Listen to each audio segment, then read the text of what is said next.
After the end of the Cold War, the honeymoon period between the United States and Europe came to an end.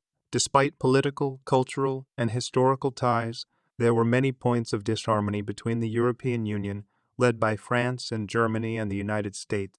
In reality, the United States never considered France and Germany as their own, and both sides merely utilized each other for their own interests.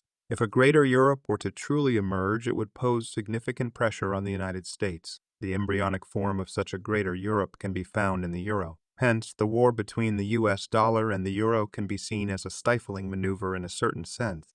A weak and divided Europe is more advantageous for the United States.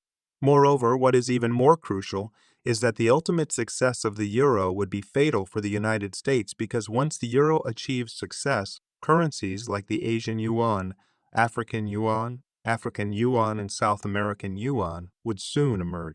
This prospect is terrifying for the United States, making it imperative that such a scenario must not succeed. The battle between the US dollar and the euro began even before the euro came into existence. When the euro was initially designed, its exchange rate was deliberately set at a conservative level, making significant concessions. However, upon its introduction, the euro quickly depreciated to below $1. This move seemed to be aimed at undermining the confidence of various countries in the euro, or at least slowing down the pace at which countries converted their foreign exchange reserves from the US dollar to the euro, leading to a noticeable sense of caution and hesitation. Indeed, the euro came prepared for such challenges and exhibited evident support around the 0.85 level, as can be observed from its chart, with intense competition and a downward multiple bottom pattern. In a sense, it was the United States itself that ultimately helped the euro persist. The most direct reason for this was the bursting of the dot-com bubble in 2000.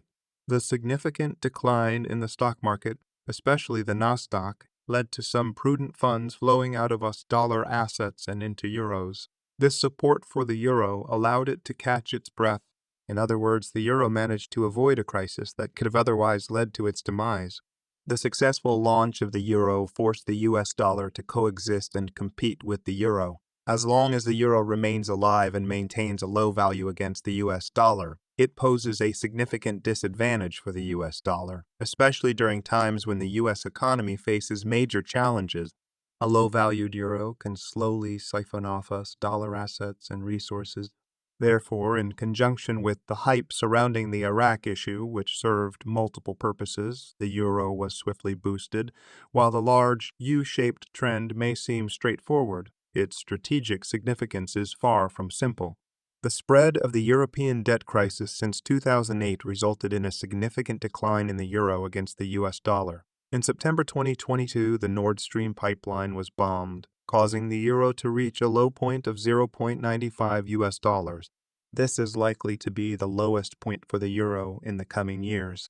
Currencies are subject to continuous fluctuations, and in general, their long-term trends revolve around a certain central value with oscillations. Any deviations from this central value can be viewed as trends that will be corrected over time. For instance, when the euro was introduced, its value was deliberately set at a discounted rate to facilitate its successful launch. Under normal circumstances, 1 euro should have been around 1.2 US dollars, which can be considered as a value center for the euro. Therefore, fluctuations of the euro between 0.7 and 2 US dollars are entirely within the realm of normal trend.